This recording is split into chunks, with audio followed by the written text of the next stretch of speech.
কিছু অলৌকিক ঘটনা এখানে ঘটেছিল, যার জন্যে এই জায়গাটির নামটা সেই ডাকাত কালীবাড়ি নাম না হয়ে এখন রঘু ডাকাতের কালীবাড়ি নাম হয়ে গেছে। কিন্তু নরবলি তার নিদর্শন আমরা পেয়েছি। রঘু তখন ওই ঠাকুর রামপ্রসাদ সেনকে কথা দেন যে, ঠাকুর তোমাকে কথা দিচ্ছি, আজ থেকে আমি আর কোনো জীব হত্যা করব না। শনিবার, মঙ্গলবার এবং অমাবস্যা যে কোনো দিন হতে পারে, এই 3 দিন আমাদের এখানে ভোগ পাওয়া যায়। ভোগের জন্য কুপন কাটতে হবে আপনাকে। তার জন্য কি কোনো তার জন্য নিরামিষ আমিষের ব্যাপার আছে, কুপনের ব্যাপার আছে। আপনাকে সকাল 9টা থেকে 9:30টার মধ্যে কুপন কাটতে হবে। কিংবা আপনি যদি দূরে থাকেন, আমাদের ফোন নাম্বার আছে। তখন চাঁদ থেকে উনি উঠে আসছেন, আস্তে আস্তে অস্পষ্ট একটা ছবি তিনি দেখতে পাচ্ছেন যে বিরাট একটা কি চেহারা তার দিকে এগিয়ে আসছে। তখন সে ভয় এখান থেকে পালিয়ে যায়। নমস্কার, বাস ভাইবে আপনাদের স্বাগত। আপনাদের সাথে আমি রতন। কালী কালী মহাকালী ডাকাত কালী। আজকে আমরা এসেছি ত্রিবেণী ডাকাত কালী মন্দিরে। এই ডাকাত কালী মন্দির সম্বন্ধে আজকে আমরা বিস্তারিত শুনবো এখানকার পরিচালন কমিটির সদস্য শ্রী কার্তিক ভৌমিক মহাশয়ের মুখ থেকে।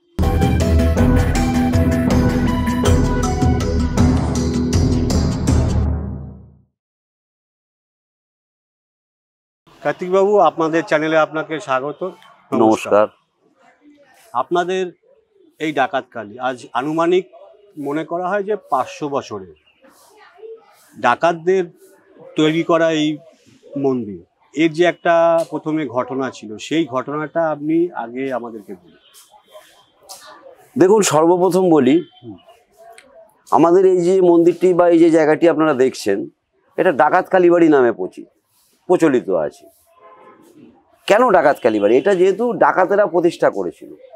তখনকার সময় যে ডাকাতরা ছিলেন, এটা হচ্ছে বিদু ডাকাতের হাতের প্রতিষ্ঠিত, মানে বিধুভূষণ ঘোষ, বিদু ডাকাত নামে পরিচিত।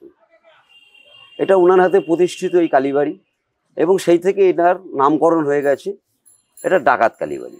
অনেকে যেরকম বলেন এটা রঘু ডাকাতের কালীবাড়ি।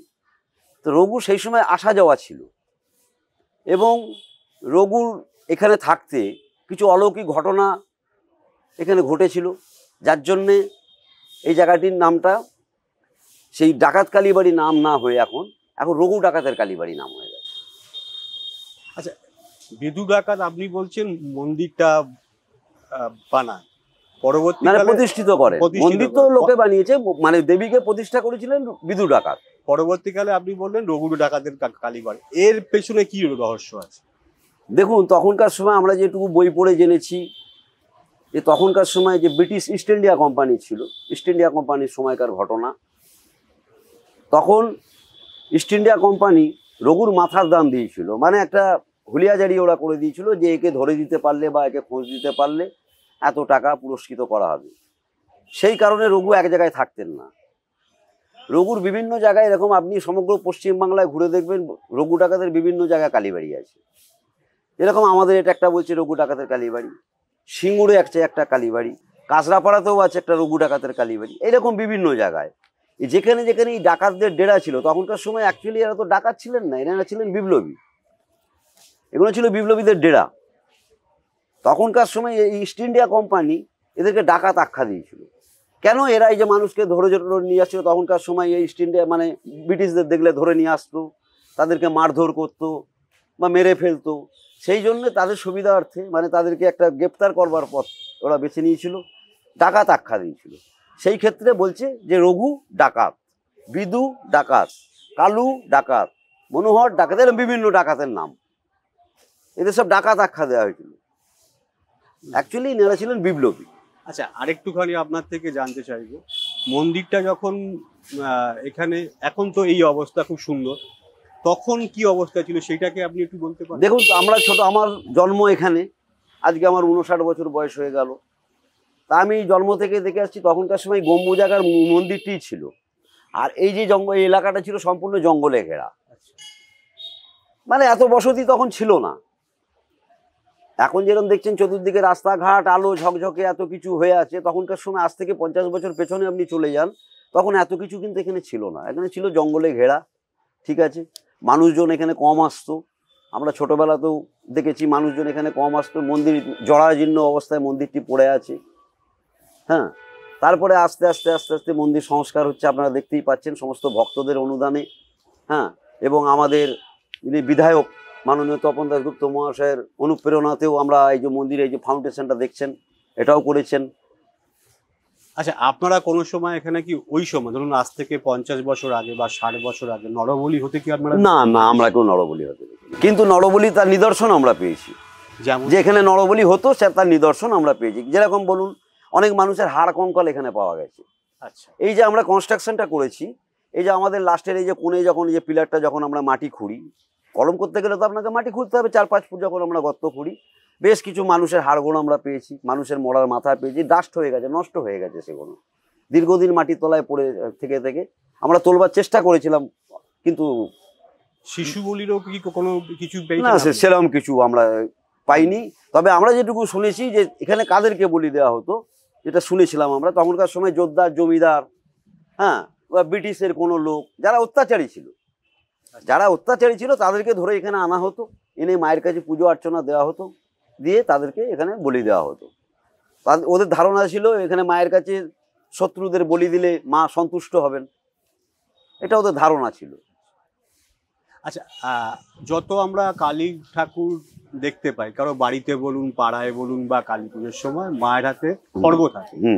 আপনাদের আমাদের এই ডাকাত কালী বা আপনাদের এই ডাকাত কালীর হাতে আমরা একটা সোর দেখতে পাই। বেশ, তো খড়গ না দিয়ে সোর, এটা এই কারণটা কি? দেখুন, এই যে আপনারা যে এই যে সোরটি দেখছেন, এই সোরটি হচ্ছে রঘু ডাকাতের নিজস্ব হাতের।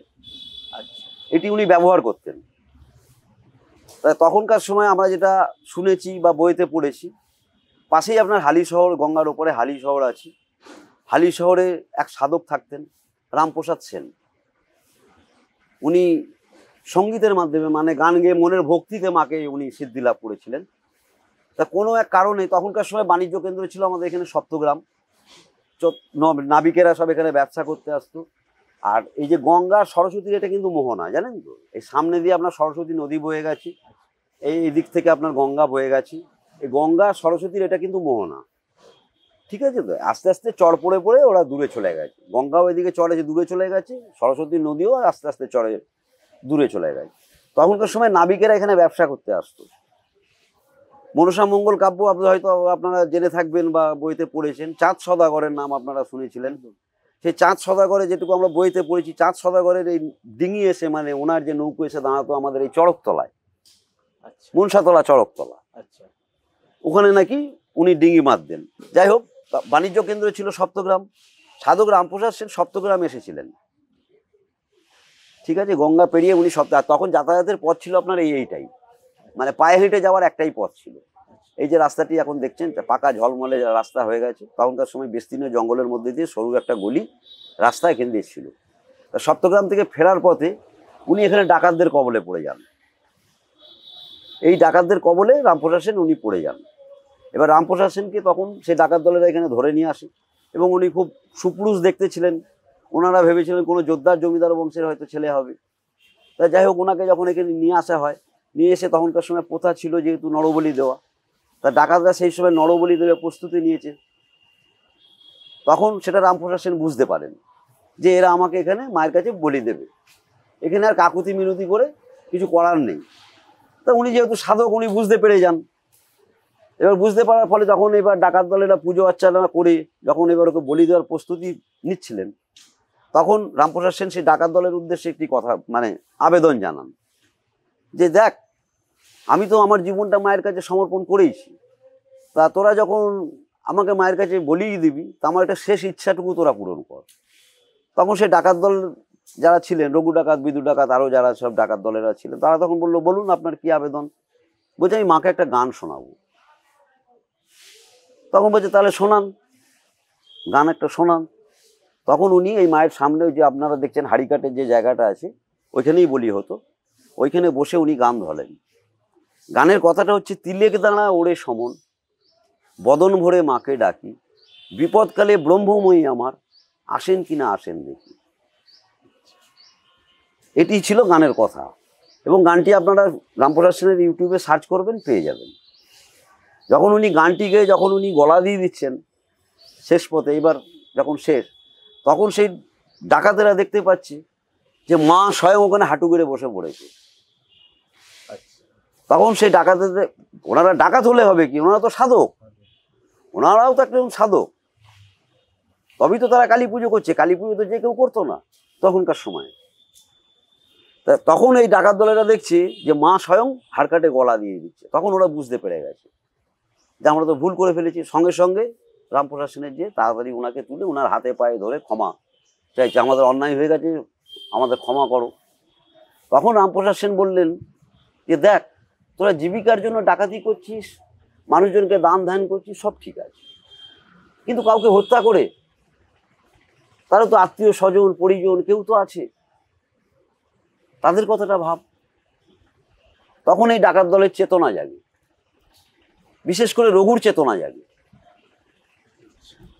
রঘু তখন ওই রামপ্রসাদ সেনকে কথা দেন যে ঠাকুর, তোমাকে কথা দিচ্ছি, আজ থেকে আমি আর কোনো জীব হত্যা করব না। এই আমার হাতের তরবারি আমি তোমাকে মায়ের হাতে সমর্পণ করলাম। তার কারণেই আমাদের মায়ের হাতে শোট।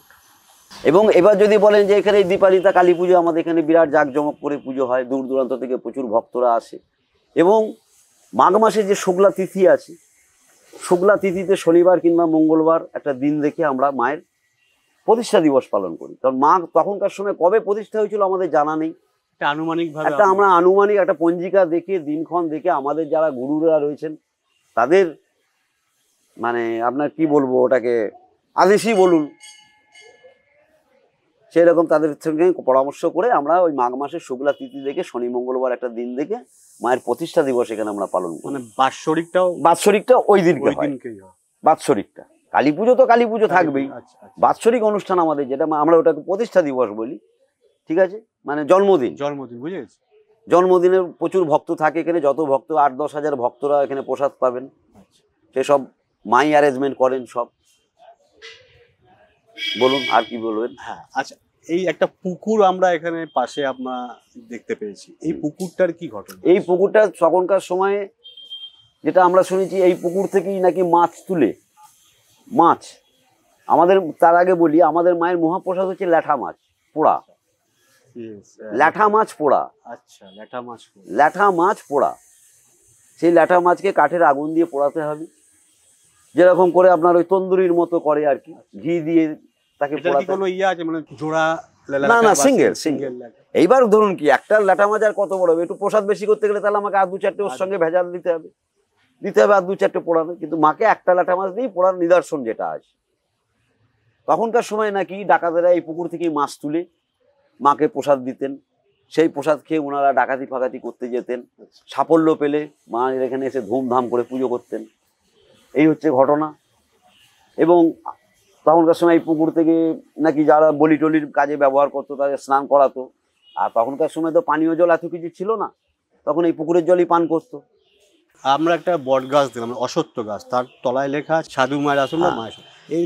এর কি ঘটনা? এর ঘটনাটা হচ্ছে, ওনাকে আমরা দেখিনি, তবে আমরা যেটুকু শুনেছি আমাদের বাবাদের মুখে, কাকাদের মুখে যেটুকু শুনেছি, ওইখানে নাকি একজন ভৈরবী থাকতেন। তখনকার সময় একজন ভৈরবী মা ওখানে থাকতেন। ওখানে একটি পঞ্চমুণ্ডী আসন ছিল।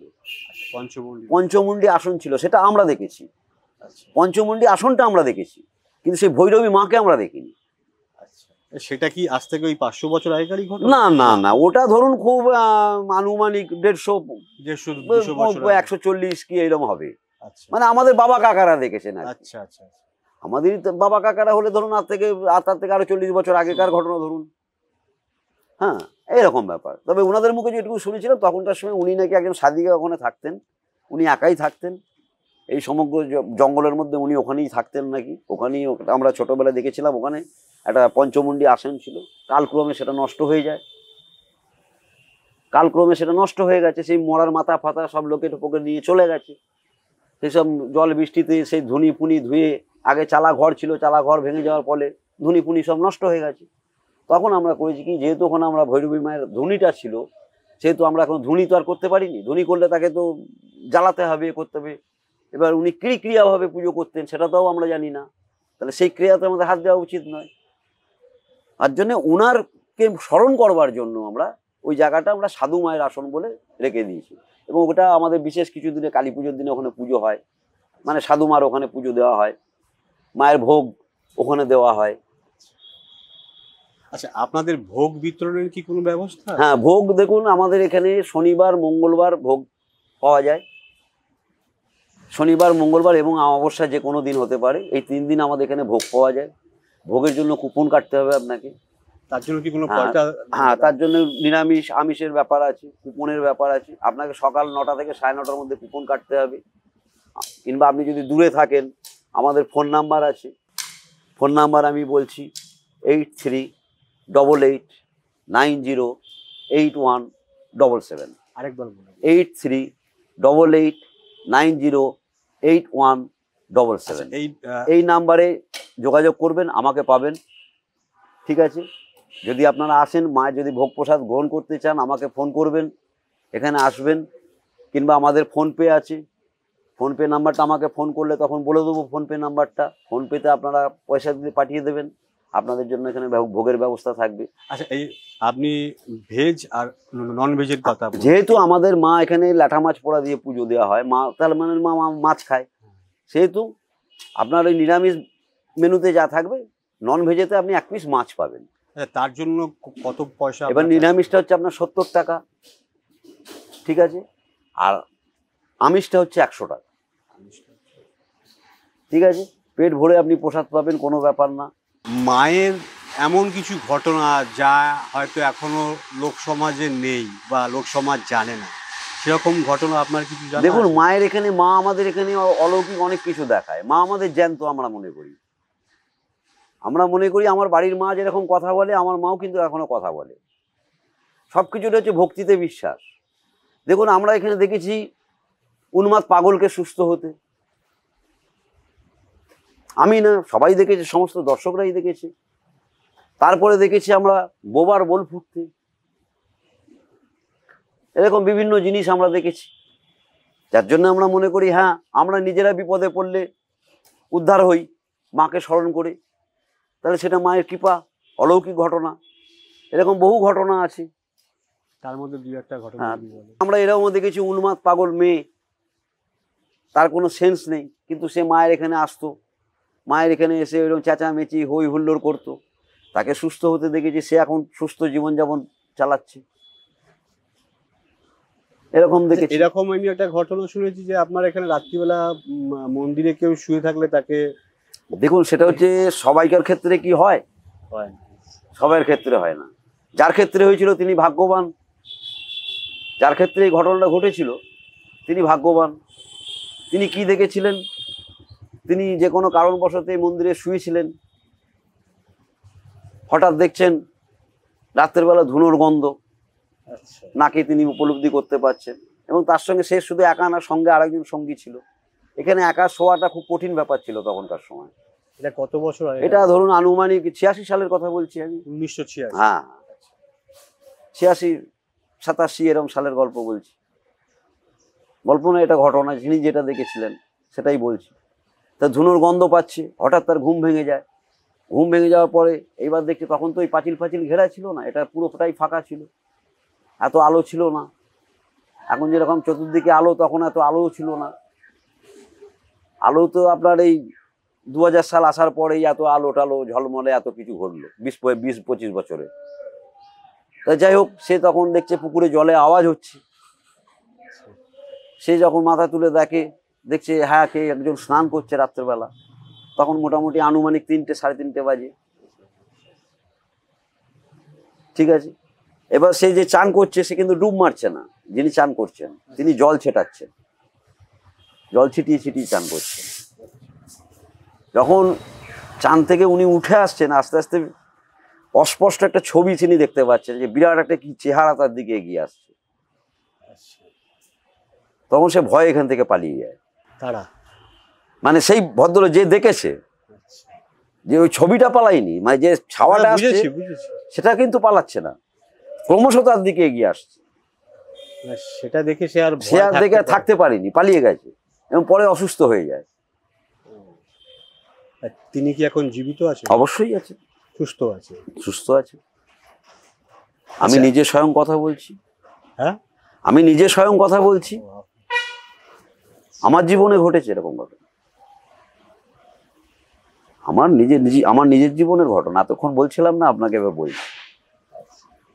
এবং মা আমাদের জ্যান্ত, এটা আমরা মানি। কারণ মানুষ দেখুন, মায়ের এখানে উপকার না পেলে দূর দূরান্ত থেকে মানুষ তো ছুটে আসবে না। এরকম অনেক অলৌকিক ঘটনা আমরা দেখেছি দাদা মায়ের কাছে, কি বলবো আপনাকে। মা মাঝে মাঝে এমন এমন মিরাক্কেল আমাদের দেখিয়েছে, আমরা নিজেরা হাঁ হয়ে গেছি। একটা গল্প বলি, গল্প না ঘটনাটা সত্যি। এই দেখুন, এই জায়গাটা দেখুন, ওই যে ঘেরা আছে দেখেছেন, এই জায়গাটা সম্পূর্ণ সব বড় বড় গাছ ছিল। এখানেও একটা বড় গাছ ছিল, এখানেও একটা বড় গাছ ছিল। তখনকার সময় 300-400 বছর আগেকার পুরোনো এইসব গাছগুলো। গাছগুলো নষ্ট হয়ে গেছে। তো ওইখানটা একটা মরা গাছ দাঁড়িয়েছিল, মরা গাছ, একদম জরাজীর্ণ অবস্থায় পড়ে আছে। দিনটা ছিল পয়লা বৈশাখ। সালটা মনে আছে? 3-4 বছর আচ্ছা আচ্ছা, পেছন দিকে হবে। দিনটা ছিল পয়লা বৈশাখ। তো পয়লা বৈশাখে মায়ের এখানে ভোগ হয়। আমাদের বিশেষ বিশেষ কিছু কিছু দিন আছে, ওই বললাম, ভোগ হয়। এবং অনেক সময় অনেকে ভান্ডারা দেয় এখানে। হ্যাঁ, এখানে ভান্ডারা দেওয়ারও ব্যবস্থা আছে, ভান্ডারাও দেয়। ভক্তরা দূর দূরান্ত থেকে আসে, তারা এখানে ভান্ডারা দেয়। গরিব মানুষদের বা আশেপাশে ভক্তরা এখানে বসে প্রসাদ পায়। তো পয়লা বৈশাখের দিন মায়ের ভোগ হচ্ছে। তা আমাদের এখানকার একজন লোকাল ছেলে, সে তার ছেলেকে নিয়ে এসেছে মায়ের এখানে পুজো দিতে। তো মায়ের আমাদের এখানে ভোগ হয়ে গেলে আর পুজো হয় না। মাকে ভোগ দেওয়ার পর শয়ন দেওয়া হয়, তারপরে আর পুজো নেওয়া হবে না। সেই যত বড়ই ভিআইপি হোক বা যাই হোক, এটা সিস্টেম আছে, সিস্টেমে চলতে হয়। তা যাই হোক, সে এসে পুজোটাকে ওই মায়ের পায়ে ঠেকিয়ে দিয়ে তাকে দিয়ে দেওয়া হলো। তাকে বললাম যে ভাই, পয়লা বৈশাখ, মায়ের একটু প্রসাদ খা। সে আমাকে কানে কানে বললো, বাড়িতে ভাই মাংস এনেছি। আমি বললাম বেশ, মাংসই খা। সে হেঁটে এগিয়ে আসছে, মানে এবার বাড়ি যাবে। সঙ্গে তার ছেলে রয়েছে। ওই মরা গাছটা থেকে এরকম মোটা একটা শুকনো ডাল তার ঠিক পায়ের সামনে, মানে 6 ইঞ্চি দূরে একটা মরা ডাল, হাওয়া নেই, বাতাস নেই, কিচ্ছু নেই, হারাম করে তার সামনে পড়লো। আমি মন্দিরতে আমি পরিবেশন করছি, আমরা যা মাংস খা, মাংস খা, নিজেই মাংস হয়ে যেতিস, এদিকে আয়। ওকে থরথর থরথর করে কাঁপছে বাব্বাটা দুজনে। আলাম এদিকে আয়, বস। লোকে মায়ের প্রসাদ পায় না, তুই বলছিস মায়ের সামনে, বলছিস বাড়িতে মাংস হয়েছে, বস, মাংস পরে খাবি। এখনো পর্যন্ত সে যদি এসে দেখে যে ভোগ হচ্ছে, হাত পাতবে, 1 চামচ দে। এরকম অলৌকিক ঘটনা আমরা অনেক দেখেছি। এখানে বাচ্চা হওয়া 13 বছর কথা বলেনি, 13 বছর সে মুখ দিয়ে কোনো রা রূপ বলতো না। এখানে এসে প্রথম ডেকেছে মা বলে ডেকেছে। এখন সেই লোক, সে বাচ্চা কথা বলে, কিন্তু তোতলা কথা, ওর জড়িয়ে যায়, কিন্তু বলে কথা, একটু বুঝতে অসুবিধা হয়, কথাটা জড়িয়ে যায়। সেটাও আমরা দেখেছি। আপনাদের মন্দিরে কি কোনো ট্রাস্ট আছে? হ্যাঁ, অবশ্যই আছে, মন্দির ট্রাস্ট আছে। এই মন্দির ট্রাস্টের থেকে কোনো সামাজিক কোনো আপনাদের কার্যকলাপ কি আছে? হ্যাঁ, সামাজিক কার্যকলাপ বলতে দেখুন, আমরা তো এখানে মায়ের, আমরা সামাজিক কাজকর্ম কি করবো? এখানে বিয়ে থাওয়া হয়, গরিব মানুষরা যারা আসে, যা এটুকু দিল আমরা সেটুকু নিয়ে বিয়ে খুশি থাকি, ঠিক আছে। তারপরে এই যে আমরা কালী পুজোর পর মায়ের এখানে প্রচুর বস্ত্র পড়ে, সেই সব বস্ত্রই গরিব মানুষদের দান করা হয়। এবং গরিব মানুষদের জন্য, ধরুন কারো মেয়ের বিয়ে হচ্ছে, বিয়ের কাপড়টা নেই, মায়ের তো প্রচুর বেনারসি এদিক ওদিক প্রচুর পড়ে, সেগুলো দিয়ে দেওয়া হয়। এই কালী পুজোর পরে যে ফল টলগুলো হবে, সেগুলো আমরা আমাদের এই সামনে কোনো অনাথ আশ্রম ফাশ্রম আমরা কালেক্ট করি, সেখানে পাঠিয়ে দিই ফল টল যা কিছু, এই সামাজিক কাজ। আচ্ছা, হাওড়া থেকে আসার, বর্ধমান থেকে আসার, শিয়ালদা থেকে আসার বাস এবং ট্রেন পথটা, সেটা আপনি ক্যামেরাতে। আচ্ছা, দেখুন, যদি আপনি হাওড়া থেকে আসেন, আপনি হাওড়া বর্ধমান মেন লাইন ধরবেন, ধরে ব্যান্ডেল পার করে মগরা স্টেশনে নামবেন। মগরাতে নেবে আপনি যে কোনো টোটো অটো যাকে বলবেন আমি ডাকাত কালীবাড়ি যাব, আপনাকে নিয়ে চলে আসবে। এবার ধরুন আপনি হাওড়া থেকে কাটোয়া লাইন ধরে আসবেন। হাওড়া যে কাটোয়া লাইন আছে, হাওড়া থেকে কাটোয়া আসতে গেলে আপনাকে ত্রিবেণী নামতে হবে। ত্রিবেণী থেকে আপনি আবার ওই সেম টোটো অটো যা পাবেন, বলবেন ডাকাত কালীবাড়ি যাব, 10 থেকে 20 টাকা ভাড়া নেবে, আপনাকে ডাকাত কালীবাড়ি পৌঁছে দেবে। যদি আপনি শিয়ালদা থেকে আসেন, শিয়ালদা থেকে আপনি নৈহাটি হয়ে আপনি ব্যান্ডেল আসুন, ব্যান্ডেল থেকে আপনি মগরা, বর্ধমান ধরুন বা পান্ডুয়া ধরুন বা মেমারি ধরুন, বিভিন্ন ট্রেন আছে, ধরে মগরা স্টেশনে নামবেন। কাটোয়া ধরে এলেও আপনি ত্রিবেণী নামবেন। যে কোনো গাড়িকে আপনি বলবেন ডাকাত কালীবাড়ি যাবো। বাস রুট কি কিছু না, বাস রুট আগে ছিল, বন্ধ হয়ে গেছে। বাস রুট বন্ধ। এখন টোটো অটো বেরিয়ে দাদা বাস রুট বন্ধ হয়ে গেছে। আর ফেরিঘাট দিয়ে কোনো আসা? ফেরিঘাট আপনি গঙ্গার ওপার দিয়ে এলে ফেরিঘাট ধরে আসবেন, ত্রিবেণীতে নামবেন, সেই একই জিনিস। ত্রিবেণী থেকে টোটো অটো চেপে এখানে আসবেন। হ্যাঁ দাদা, আপনার পেছনে একটা আমরা অশ্বত্থ গাছ দেখতে পাচ্ছি, তার তলায় সব প্রদীপ জ্বালানো রাখা আছে, জ্বালায় দর্শনার্থীরা আছে, আর একটা পাথর আছে, একটা নুড়ি পাথর আছে। এটা কি ঘটনা? ঘটনাটা হচ্ছে এই জায়গাটায় তখনকার সময় ওই যে বললাম পুরনো একটা অশ্বত্থ গাছ ছিল, 300-400 বছরের পুরনো। গাছটা কালক্রমে নষ্ট হয়ে গেছে, ভেঙে গেছে। আমরা ভেঙে টেঙে দেওয়া নতুন করে গাছ বসিয়েছি, দেখতেই পাচ্ছেন ওটা। এবার ওইখানটা প্রদীপ জ্বালানো কেন, ওইটা ষষ্ঠী দেবী বলে ওখানে দেখুন একটা পাথর শিলা রাখা আছে। ওই শিলাটাকে আমরা ষষ্ঠী দেবী হিসেবে পুজো করি। মানে আমাদের এই একদা অঞ্চলে যত বাচ্চা কাচ্চা জন্মগ্রহণ করে, এবার জন্মগ্রহণের পরে যে এই আঁতুর কেটে যাওয়ার পর যে বলে 21 দিনে একটা পুজো দিতে হয়, সে এই এলাকায় যত বাচ্চা কাচ্চা মানে জন্মায় এখানে এসে পুজো দেয়। মানে এটা ষষ্ঠীর স্থান বলে আমরা মানি। ছোটোবেলা থেকে দেখে আসছে, আমাদেরও হয়েছিল কিনা জানি না, তবে আমাদের যখন ছেলেপুলে হয়েছে বা আমাদের নাতিপুতি হয়েছে, আমরা এখানেই পুজোর আচ্ছাটা দিই। বাড়িতে ষষ্ঠী পুজো করি না, এখানে সবাই আসে, ষষ্ঠী পুজোর যাবতীয় সামগ্রী যা যা লাগবার ব্রাহ্মণদের নিয়ে আসে। হ্যাঁ, ব্রাহ্মণদের নিয়ে এসে এখানে বসে ষষ্ঠী পুজো করা হয়। কার্তিকবাবু, আপনাকে অশেষ আসবেন, সবাইকে আসার জন্য অনুরোধ রাখলাম। আসুন, ডাকাতি কালীবাড়ি, খুব মনোরম পরিবেশ, দেখলে ভালো লাগবে। আর এলে তো আমাকে দেখতেই পাবেন। আমার নাম কার্তিক ভৌমিক, আমি এখানকার স্থানীয় বাসিন্দা। আবার একবার নাম্বারটা বলি, 8388908177।